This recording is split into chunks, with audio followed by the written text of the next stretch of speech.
Well, because I see life as a soul's journey,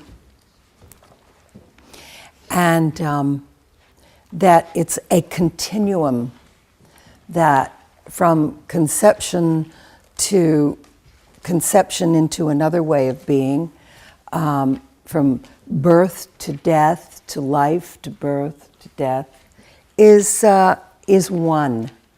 And I see no difference, actually. I, of course, had everything in boxes at one time in my life.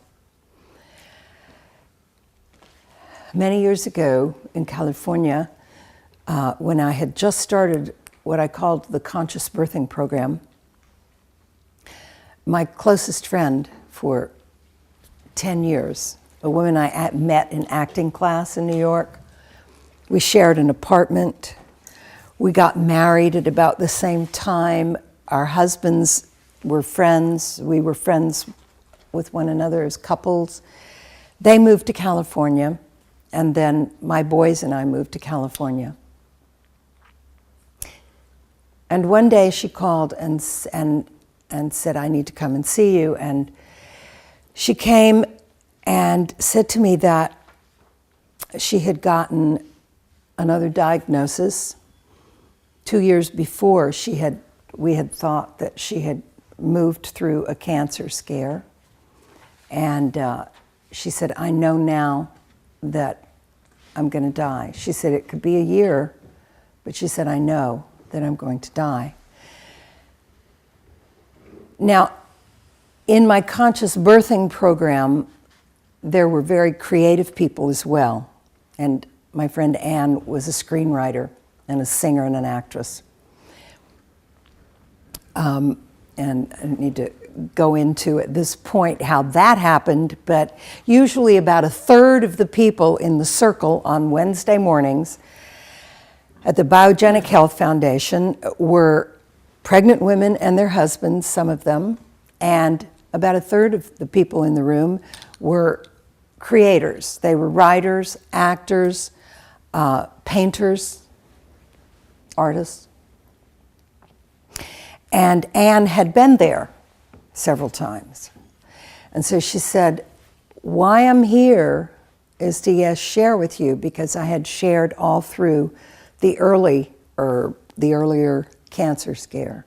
She said, "The reason I'm here is to ask you to prepare me in the same way that you prepare women for their births," because she said, "I'm really frightened."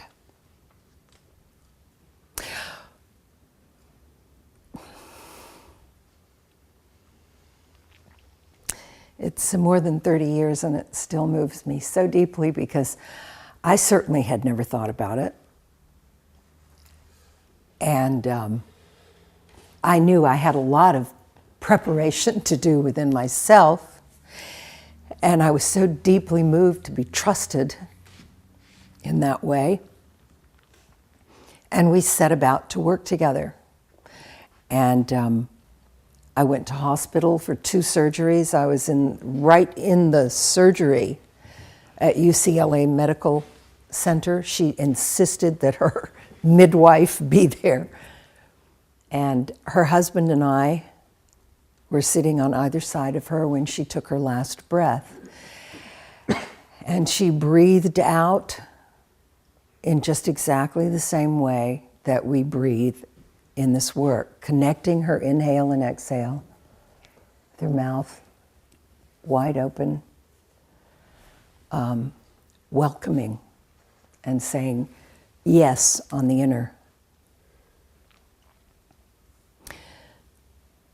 So that was my first experience of being with someone in that process, in pain sometimes after surgery, and then in the later stages of her cancer, and just being with her and reminding her that her body was safe and that I was safe with her and that we were doing it together.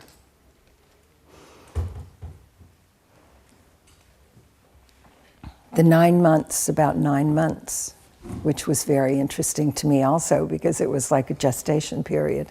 In that time, it was so moving for me. I let go of my private practice.